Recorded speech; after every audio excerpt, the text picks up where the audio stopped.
জ্বালানি তেলের জন্য গ্রাহকদের ভোগান্তি দিনে দিনে চরমে পৌঁছে যাচ্ছে। রাজধানী সহ রাজধানীর বাইরে সব জায়গায় একই চিত্র। সেই খবরগুলো দর্শক আপনাদের জানাতে চাই। বিজয় সরণি থেকে সহকর্মী আহমেদ সোহাগ আমাদের সাথে যুক্ত হয়েছেন। রাজবাড়ী থেকে আছেন সুমন বিশ্বাস এবং মানিকগঞ্জ থেকে ইউসুফ আলী। শুরুতেই সোহাগের কাছে জানতে চাই রাজধানীর চিত্রটা। সোহাগ। শরীফুল, আমি এখন বিজয় সরণি ট্রাস্ট ফিলিং স্টেশনে আছি। এখানে আমার পেছনে যে চিত্রটা দেখতে পাচ্ছেন, সেখানে জ্বালানি মন্ত্রণালয় থেকে একটি প্রতিনিধি টিম এখানে এসেছেন, যারা তদারক করছেন সরকার থেকে কিছুদিন আগে ফুয়েল পাসের একটি ব্যবস্থাপনা করা হয়েছে তেল সংকটের যেই পরিস্থিতিটা দেখা দিয়েছে তা নিরসনের জন্য।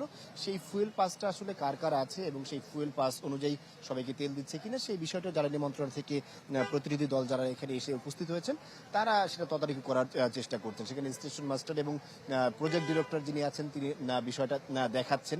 মূলত এই যে সংকটকালীন সময় গত 28 ফেব্রুয়ারি থেকে ইরান, ইসরায়েল এবং যুক্তরাষ্ট্রের যে যুদ্ধ, সেই যুদ্ধ পরিস্থিতির পরে প্রায় 37 দিন যুদ্ধের পরে আমরা জানি ইতোমধ্যে প্রায় 4 দিন হতে চললো যে যুদ্ধবিরতি চলছে। এমত অবস্থায় কিন্তু বাংলাদেশে তেল সংকট আসলে এখনো পর্যন্ত শেষ হয়েছে বলা যাবে না, কারণ এই ট্রাস্ট ফিলিং স্টেশনের যে সিরিয়ালটা লাইনটার যেটা রয়েছে সেই লাইনও ইতোমধ্যে প্রায় 2 কিলোমিটার ছাড়িয়েছে, আমরা এরকমটাই দেখতে পেয়েছি।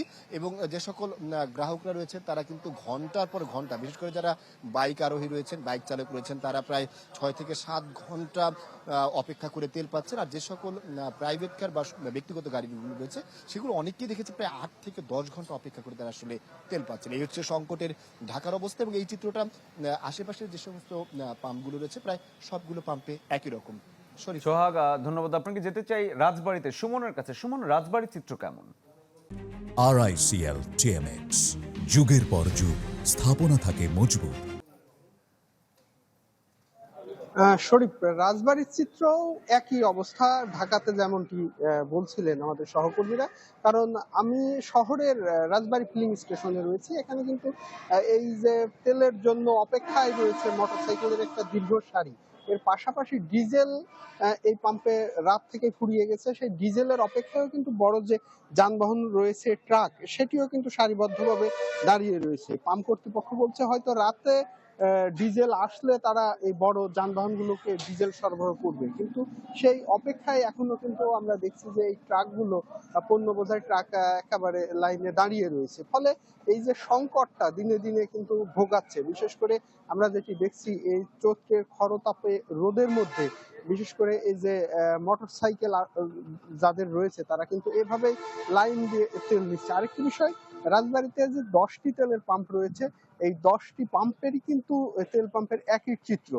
বিশেষ করে আমরা দেখছি যে ডিজেল চালিত যেসব সেচ যন্ত্র রয়েছে তারা কিন্তু বেশি সংকটে পড়েছে গ্রাম অঞ্চলের চাষিরা। কারণ তারা এই ডিজেল দিয়ে এখন বড় মৌসুমে যে সেচ বড় জমিতে সেখানে দেয় বা পাট আবাদ করছে সেচের মাধ্যমে, সেটিও কিন্তু মূলত ব্যাহত হচ্ছে। ফলে এই যে গ্রাম অঞ্চলে ডিজেল না পাওয়ায় তারা কিন্তু সেই কৃষি কার্ড নিয়ে শহরে আসছে, তেল পাম্পগুলোতে ডিজেলের জন্য ঘুরছে। তারপরেও তাদের যে অভিযোগ যে সেই চাহিদা অনুযায়ী তারা কিন্তু সেই ডিজেলটি পাচ্ছে না। তারা চাষিরা যেটি বলছে যে কৃষি কার্ড অনুযায়ী যে পরিমাণ ডিজেলের কথা উল্লেখ করা রয়েছে, কিন্তু শহরে আসলে পরে সে একটা নির্দিষ্ট পরিমাণ ছাড়া ডিজেল দিচ্ছে না। আরেকটি বিষয়, বড় গাড়ির ক্ষেত্রে শরীফ, এই যে অন্য জেলার গাড়ির কিন্তু এই তেল সরবরাহ করছে না পেট্রোল পাম্প, তেল পাম্পগুলো। তারা যেটি বলছে শুধু জেলার মধ্যে চলাচল করে যে গাড়িগুলো রয়েছে অগ্রাধিকার দিয়ে সেই গাড়িগুলোকে তেল দেওয়ার পরে জেলার বাইরে থেকে যে গাড়িগুলো আসছে তাদেরকে তারা কিন্তু তেল দিচ্ছে। ফলে এই যে পণ্য বোঝাই নিয়ে মাঝপথে তেল শেষ হয়ে গেলে এই গাড়িগুলো, বড় গাড়িগুলো কিন্তু বড় একটা বিপাকে পড়ছে। এই কিন্তু রাজবাড়ির পরিস্থিতি শরীফ। পরে যেতে চাই মানিকগঞ্জে। ইউসুফ, আপনার ওখানে দেখতে পাচ্ছি একেবারেই দীর্ঘ সারি নেই, পাম্পটিও হয়তো বন্ধ। মানিকগঞ্জের খবর যদি আমাদের বলতেন।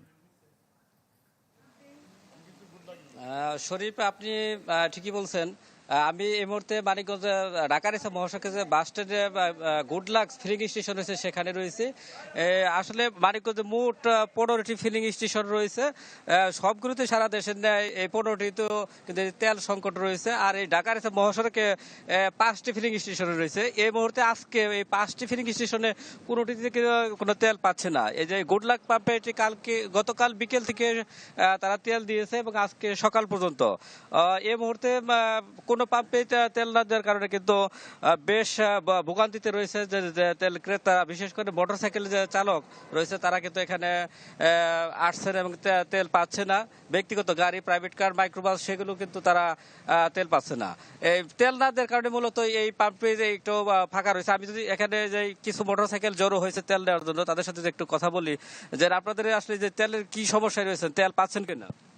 না, তেল আমরা এমনি প্রতিদিনই পাচ্ছি, কিন্তু ওই এটা তো সীমিত আকারে আপনার ইয়ে করা হয়, আপনার ঢাকা থেকে আনা হয়। তো এটা শেষ হওয়ার পরে আবার আমাদের গাড়ি যায়, আবার নিয়ে আসে। তো আমি অ্যাকচুয়ালি গুড লাকেরই আজকে তেল আসেনি আপনাদের পাম্পে? গাড়ি অলরেডি গেছে, এখনো এসে পৌঁছায় নাই, খুব তাড়াতাড়ি পৌঁছে যাবে। আচ্ছা, আমরা শুনছিলাম যে ফিলিং স্টেশন কর্তৃপক্ষ তারা বলছেন যে এখানে তারা গাড়ি পাঠিয়েছে ডিপুতে, তেল এখনো পৌঁছায়নি, তেল আসার পরে তারা কিন্তু তেল দিবে। শরীফ, ইউসুফ, ধন্যবাদ আপনাকে।